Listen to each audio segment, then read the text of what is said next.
né, entendesse realmente qual que era o investimento necessário. E aí, durante todo o ano de 2018, a Defesa Civil do Estado e o Corpo de Bombeiros, naqueles municípios onde as defesas civis estaduais não conseguiam atuar tão diretamente, né, a gente foi fazendo um trabalho de apoio aos municípios, de formação, de apoio na construção da legislação, mesmo porque já existiam modelos pré-estabelecidos, né, e era apenas um apoio no que tange a disponibilização da informação. E aí, em fevereiro de 2019, a gente tinha um cenário de 23 defesas civis constituídas. Então, aí a gente entendeu, ó, podemos iniciar o trabalho de implantação. Por que a gente trouxe de fevereiro? O cenário não mudou, tá? Temos ainda uma defesa civil que não foi constituída. Mas esse município é um município onde ele tem território, mas não tem nenhuma edificação que está na legislação. Então, ele não impediu com que a gente trabalhasse o processo de implantação. Tá? A partir daí, as defesas civis constituídas, né, os órgãos de proteção e defesa civil, Polícia Militar, Corpo de Bombeiros, todos envolvidos, as prefeituras, a cada localidade foi formada, para cada usina foi formado um grupo de trabalho. A gente chama de grupo de trabalho do plano de ação de emergência. Esse grupo de trabalho, ele é distinto, a gente tem algumas imagens desses grupos, eles são distintos à formação em cada uma das usinas. Isso foi um aprendizado que a gente já adianta na nossa fala, que é o quê? Respeitar a localidade pelas suas características. Não adianta querer fazer um plano de ação e replicar ele para todas as localidades. Os princípios podem ser os mesmos, né? As diretrizes, né? Segurança pelo lugar, a vida das pessoas, mas temos que respeitar a localidade. Não conseguimos fazer a replicação idêntica de um plano de ação de emergência, porque precisamos levar em consideração qual é a realidade, como são as entidades, como é a atuação de cada um. Esses grupos de trabalho são grupos de trabalho distintos, como eu comentei. Então, temos grupos de trabalho, basicamente a formação é a empresa, a Defesa Civil do município, a Polícia Militar e o Corpo de Bombeiros. Mas vários deles, por exemplo, temos cadeiras da Prefeitura, de outras secretarias, da Câmara de Vereadores, da própria comunidade, além de outros agentes, como, por exemplo, empresas que estão na zona de autossalvamento, como a usina de Garapava, que fica aqui no estado de São Paulo. A gente tem usinas de cana-de-açúcar e distrito industrial que estão próximos também à mancha de inundação, e todos eles participam desse grupo de trabalho para a tomada de decisão, porque o plano dessas empresas tem que estar integrado também com nossos planos. Então, e nada mais justo que eles participem de todo o processo de construção e implantação. Tá? Então, formados os grupos de trabalho, a gente começa a atuação. O primeiro ponto foi o próprio grupo de trabalho definir o plano de implantação. Isso foi super importante. A gente trouxe aquilo que a legislação pede, claro, mas a gente trabalhou junto com esse grupo a proposta de implantação. Então, cada grupo, a proposta foi diferente, o tempo foi diferente, mais uma vez respeitando as características de cada localidade. E aí, o que esses grupos definiram como, basicamente, aí foi o entendimento de todos? Como a gente vai envolver a comunidade?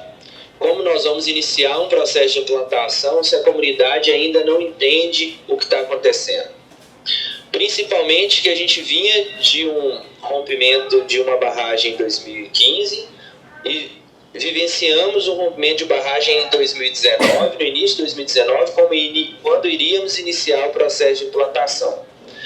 Então, a primeira coisa que o grupo de trabalho entendeu, precisamos que a comunidade conheça as nossas estruturas, conheça como tratamos o tema segurança de barragens, conheça o barramento de usinas hidrelétricas. Na época, muito discutido, né, a diferença entre o barramento de uma usina hidrelétrica e os barramentos de mineração, né, respeitando as suas respectivas modos de construção. Então, era importante que a gente fizesse esse trabalho. Então, o primeiro ponto foi o levantamento das lideranças comunitárias, e aí fizemos um trabalho junto a essas lideranças para falar do projeto, para entender, explicar sobre isso, e abrimos a porta da usina. Então, todas as lideranças que se voluntariaram a participar do processo e quiseram conhecer a usina, então as portas da usina foram abertas para eles entenderem que o tema segurança de barragem é levado a muito sério pela companhia. Então, acho que isso é um ponto muito importante para todo empreendedor que busca realizar a implantação de um plano de contingência. Transparência, vamos levar para conhecer nossa casa, vamos mostrar como cuidamos dela. Transmitir essa questão da segurança para a comunidade é fundamental. É muito importante que eles tenham percepção de risco, mas é muito importante também que eles se sintam seguros. Né? Existe sim um risco? Existe, mas sabemos que esse risco é um risco mínimo. Em sequência, começamos as oficinas com o grupo de trabalho para a elaboração das rotas de fuga e dos pontos de encontro. Então, aqui, por exemplo, a gente tem uma oficina, então foi plotada a toda a mancha de inundação, e o grupo de trabalho foi trabalhando no mapa de onde ficariam os pontos de encontro e traçando ali na ideia do grupo onde seria a rota de fuga. Muito semelhante ao que o nosso amigo do CBA trouxe. Em sequência, a gente foi para campo fazer o processo de validação.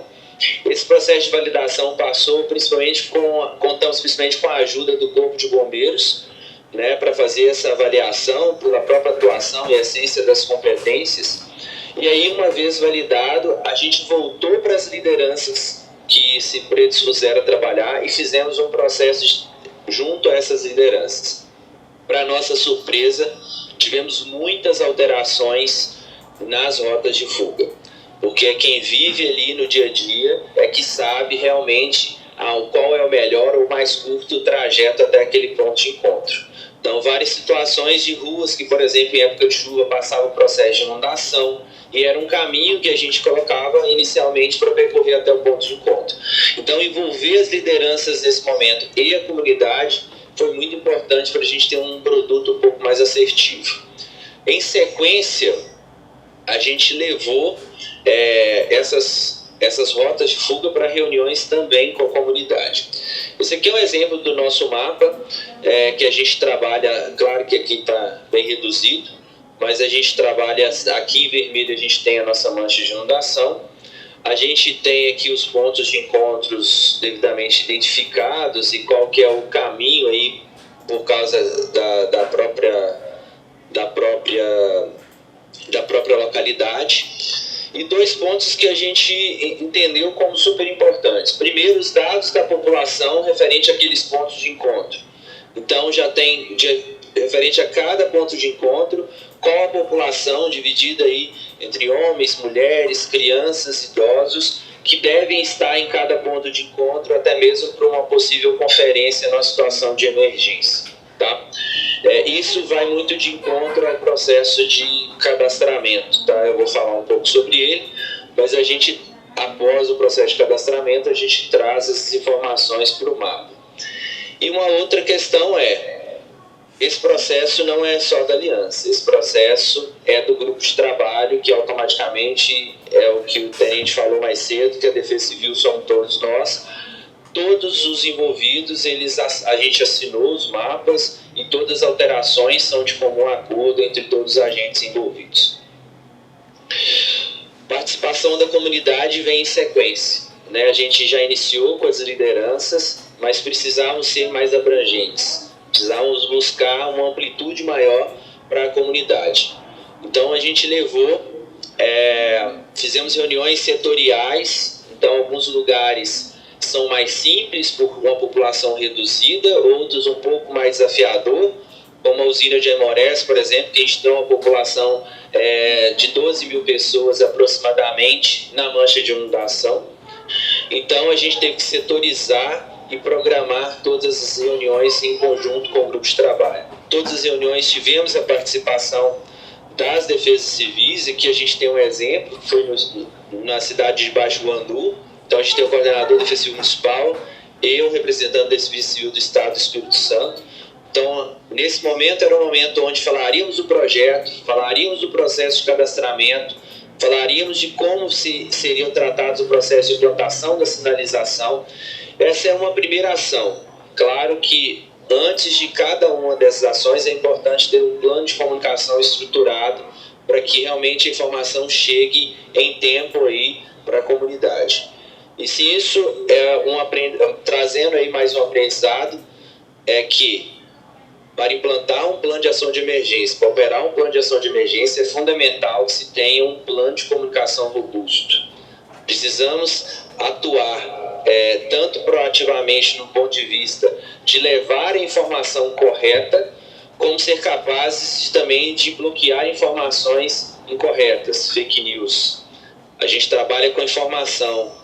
Se a gente não é atuante, não tem uma comunicação clara e transparente com a comunidade, fake news entra fácil. E a gente teve algumas situações de ver que fake news eram bloqueadas porque a comunicação realmente estava funcionando. Em sequência do início do trabalho com a comunidade, iniciamos o cadastramento. No total, aí, nas nossas zonas de autossalvamento, de todas as usinas, a gente tem cadastrado 21.076 pessoas. Qual que é o desafio? Primeiro, no ambiente que a gente estava na época de movimentos recentes, as pessoas não se receberem para fazer o cadastramento. Então a gente fala pessoas cadastradas nas AS, mas são pessoas que têm alguns imóveis que o imóvel está cadastrado, mas as pessoas não quiseram fazer o cadastramento. Então a gente entendeu, e aí pelas diferentes experiências que a gente teve, que esse cadastramento ele precisa realmente acontecer de forma conjunta com os demais órgãos de proteção e defesa civil. E aí a gente teve diferentes experiências. A gente tem usina que a zona de autossalvamento foi cadastrada 100% pelo município, porque ela já tinha um cadastro muito ativo na Secretaria de Saúde pelo SUS. Então, ao verificar, eles se prontificaram a repassar todos os imóveis do município menor e fazer atualização, de aproveitar e fazer atualização do sistema. E aí o cadastramento foi realizado 100% pelo município. A gente teve situações que foram realizadas 100% por nós. Então o município de Aimorés, pelo volume, eles não tinham capacidade, a gente tinha um tempo curto, nós contratamos o processo de cadastramento. E temos situações que foi a grande maioria deles, que foi um trabalho conjunto. Então temos uma foto aqui de Igarapava, na zona rural de Igarapava, próximo ao lago da usina que fica jusante, o que é o Corpo de Bombeiros, acompanhando também a equipe, tanto da Defesa Civil quanto do próprio consórcio Igarapava, para realizar o processo de cadastramento. Então, por que eu falo de respeitar cada localidade? A gente tinha um princípio que o cadastramento tinha que ser bem feito e as informações mínimas que deveriam ter. Agora, cada localidade foi feita da forma que o grupo de trabalho entendia que seria a melhor forma de se realizar. E aí a gente teve um bom resultado. Tá? O que eu falei sobre, só um adendo, é que nos locais onde a gente tinha presença da Defesa Civil ou do Corpo de Bombeiros, a recepção é muito melhor. Então, assim, a gente teve a experiência que o trabalho realmente conjunto é um trabalho que realmente facilita junto aí no relacionamento com a comunidade. E aí a gente vai para a parte de sinalização. Né? A gente tem 71 pontos de encontro com 2.726 placas de sinalização distribuídas. Todos os pontos de encontro vocês conseguem ver, e a comunidade consegue ver isso no site da Aliança. Tá? Nós temos dentro do site da Aliança um site específico do plano de ação de emergência, onde todas as ações estão lá disponíveis, e consegue acessar as questões relacionadas ao ponto de encontro e as outras informações que são necessárias.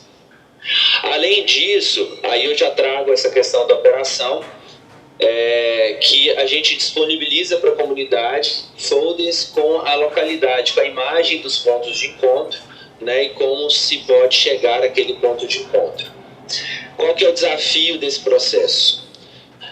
Primeiro desafio aí na época de implantação, é muito importante, aí falando para os empreendedores que ainda vão passar por esse caminho, é verificar as leis municipais. Quando a lei municipal ou o plano diretor, né, o que define a questão da utilização do solo no município, permite dar poder ao prefeito que ele delibere a utilização do espaço para a implantação de placas de sinalização, ok, está mais tranquilo desde que você já criou um relacionamento desde o início. Mas a gente tem em municípios, como o município de Ribeirão Vermelho, Minas Gerais, que para a gente implantar, para o município autorizar, a gente tinha que passar por um projeto na Câmara de Vereadores. Então tem o processo também de um relacionamento junto à Câmara de Vereadores, que nem sempre é tão simples. Então vale a dica de pesquisar as leis municipais e se anteceder às necessidades aí para o processo de implantação. Outro desafio é lidar com depredação. Hoje a gente tem usina que a gente, no último levantamento, no processo de manutenção das placas, em um ano a gente teve que repor 30% das placas de sinalização. Então, no universo que lá aproximadamente são 1.000 placas, 300 placas no período de um ano. Tá? Acho que isso entra num desafio que a gente tem agora para o próximo ano, de ainda melhorar o processo de conscientização. Junto aí, a gente está discutindo isso no grupo de trabalho, né? Mas isso é um ponto que a gente tem que pensar para frente. Como que é feita a operação e manutenção? Tá? Hoje, algumas usinas estão 100% com a aliança, outras usinas a gente faz uma parceria com a prefeitura no processo de substituição, tá? Mas aí vai variar. Vou andar um pouquinho aqui que eu estou um pouco atrasado, em 5 minutos. Sistema de alerta. A gente desenvolveu um sistema de alerta com a empresa que já nos fornecia alguns serviços na usina de Garapava. Então esse sistema de alerta foi desenvolvido por meio de estações remotas compostas aí com sirenes. Foram implantadas 63 estações remotas em 2019, e aí a gente tem um monitoramento 24 horas, 7 dias por semana. Fazemos testes de comunicação diário e testes audíveis periódicos. Aí, mais uma vez, os testes audíveis são determinados pelo grupo de trabalho de acordo com cada usina. Tem algumas usinas que são testes mensais, alguns bimestrais, outros semestrais. Então, aí varia de acordo com a percepção desse grupo de trabalho para cada localidade. Simulados. Em 2019 a gente realizou 9 simulados, mesmo sendo 6 usinas, porque tinha usinas que pegavam 2 municípios muito grandes, então a gente teve que particionar o simulado. A participação de 2.615 pessoas e 710 voluntários. Por que eu trouxe esse número, gente? Isso é um ponto muito marcante, porque a gente precisa de pessoas para trabalhar no simulado no ponto de vista de atendimento à população. Então, nessas rodadas de reunião na comunidade, muitas pessoas se candidataram a participar do dia enquanto voluntário. Então, ao todo, 710 pessoas fora da empresa e fora dos órgãos de produção trabalharam no dia voluntariamente na atuação de acolhimento ali, de orientação da comunidade. Claro que passaram por um processo de preparação que a gente teve que fazer, mas foi muito importante. O que eu trago aqui de pensamento sobre essas questões de simulado? Sem dúvida, simulado é uma ação super importante. Mas nós não temos uma cultura de simulados e de preparação nos municípios. A gente tem um caminho a percorrer. A gente está falando de participação aqui de aproximadamente 11% do público cadastrado na zona de autossalvamento. Esse é um público muito pequeno pelo aquilo que a gente quer alcançar. Claro, existem outras formas? Sim, comunicação efetiva está aí. Mas a gente precisa repensar se são esses grandes simulados que vão criar essa cultura. Se não são pequenas ações com grupos pequenos, com escolas, com outros grupos, para que aos poucos eles entendam e internalizem esse processo de cultura, para que aí os grandes simulados realmente passem a ser mais efetivos. Eu trago esse ponto não falando contra, mas eu acho que a gente tem que trabalhar paralelamente para que a gente realmente tenha resultados aí pelo tamanho da estrutura e pelo tamanho da mobilização que é feita para realizar um simulado de evacuação numa cidade aí, por exemplo, na cidade de Aimorés, no Espírito Santo, ou na própria Igarapava, que envolveu Igarapava e Delta, que são quase 4.000 pessoas ali. Tá? Isso aqui rapidamente, eu trouxe alguns vídeos, mas não vai dar tempo de passar. Hoje o que a gente faz, tá? Em conjunto, durante a pandemia, não foi acordado em não fazer simulados, uma orientação do Defensivo do Estado de Minas Gerais, e os grupos de trabalho também optaram por isso. No setor elétrico, a gente não tem essa obrigatoriedade de simulado anual. Então, a gente intensificou o processo de comunicação com a comunidade. Então, campanhas de conscientização começaram a ser feitas porta a porta, com todos os protocolos, né? Cartilhas explicando todo o processo da usina, envios de SMS informando os processos, né? De vídeos orientativos. E, além disso, anualmente a gente realiza uma pesquisa para a comunidade, para saber se ela entende que tudo está funcionando, se está tudo ok, e o que a gente pode melhorar para o ano seguinte. Então, 1 minuto para a gente fechar aí. Qual que é o resumo dos nossos desafios? A Defesa Civil preparada, eu trouxe Defesa Civil porque os demais órgãos eles já têm essa tendência, essa preparação, como Polícia Militar e Corpo de Bombeiros. Formação e rotatividade é um desafio, não só em períodos eleitorais. Sequencialmente a Defesa Civil altera, e aí é todo o início de construção de novo. Isso impacta no processo. Integração PAI-PLANCOM. Temos o plano de contingência. E o plano de ação de emergência. E o plano de contingência está realmente integrado? Ele existe? A gente está falando dos 24 municípios, são pouquíssimos, já estou terminando, tá, pessoal?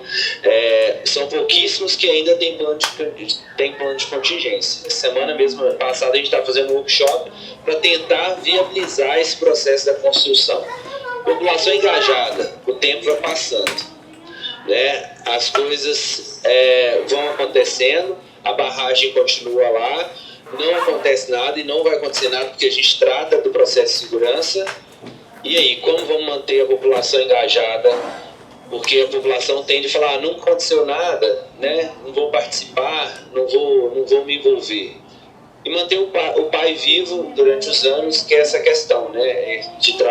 O trato junto ao grupo de trabalho e o plano de ação de emergência realmente efetivo nas comunidades. Alguns aprendizados rápidos.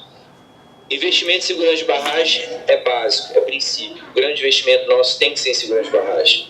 A gente tem que realmente manter nossas estruturas ali firmes, seguras, para a gente não utilizar o plano de ação de emergência. Não é que o investimento não deve ser no plano de ação de emergência, mas nosso foco, sem dúvida, tem que ser em segurança de barragem, manter nossas estruturas civis íntegras.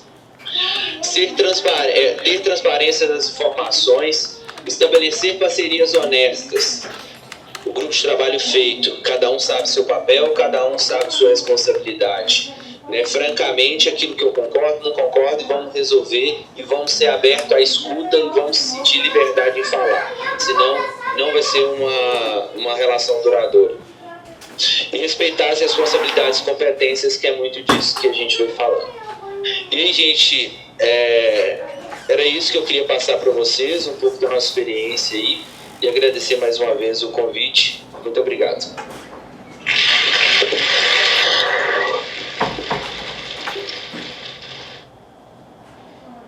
Frederico, muito obrigado pela participação. A gente vai abrir agora aqui o espaço para as perguntas. Mais uma vez, a gente vai precisar limitar, mas as perguntas não ficarão sem resposta. A gente encaminha depois para os responsáveis e responde pelo e-mail. Então, continue enviando a sua pergunta aí pelo chat. Aquele link ali, aquele QR Code que está aparecendo aí na tela para vocês, é o das apresentações aqui. Tá bom? Então acesse aí, faça o download, né? O pessoal que está online também pode acessar. E no history, @Defesa Civil SP do Instagram, também está esse link lá para você abaixar as apresentações. Então temos uma pergunta aqui, Frederico, que eu peguei aqui o microfone, né?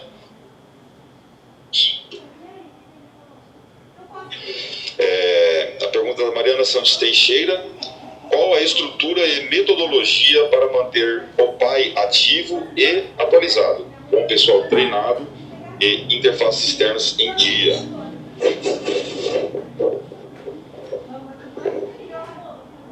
Ok, vamos lá.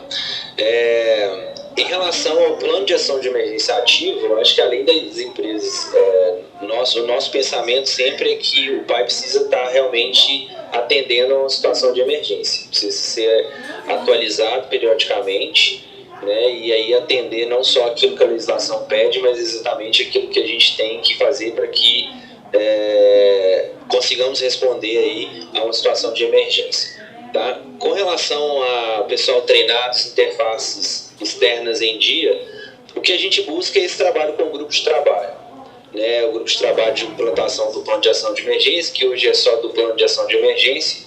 Esse grupo ele precisa estar ativo, ele precisa estar atuante. Então, anualmente, a gente tem um plano de atuação para que as comunidades elas sejam envolvidas, sejam treinadas, sejam informadas. Então, eu acredito que é por meio desse grupo de trabalho que a gente tem que estar atuando aí junto à comunidade. Tá ótimo. Frederic, muito obrigado, viu, pela participação. Parabéns para todos da Aliança Energia aí pelo trabalho desenvolvido e assim como os demais empreendedores, né, conta com a gente também, né? A hora que for fazer o simulado lá, a gente participar, fomos lá, né, lá em Igarapava, né? Participar do simulado, muito bom também, muito bem executado, assim como aqueles realizados pela CBA, com os fertilizantes também e o pessoal da CDG, tá? Tá joia. Obrigado. Pessoal, tinha alguns vídeos para passar, falei um pouco demais. Quem quiser assistir é só entrar no site da Aliança, no PAI, então tem lá todos os processos simulados, como foi feito e alguns vídeos orientativos. Obrigado aí.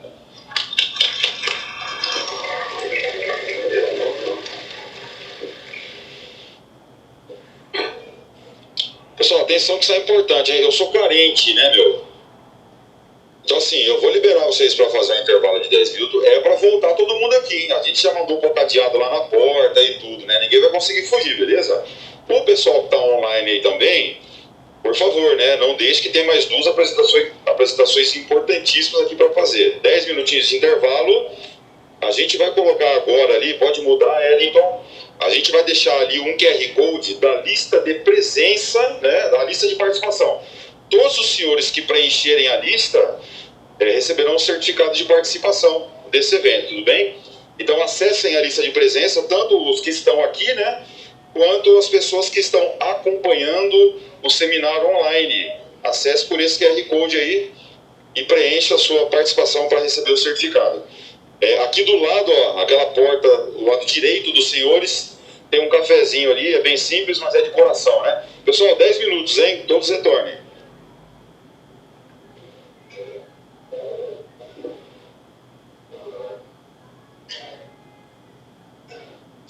Agora 12:02, né? Então, 12:12 a gente retorna com as palestras.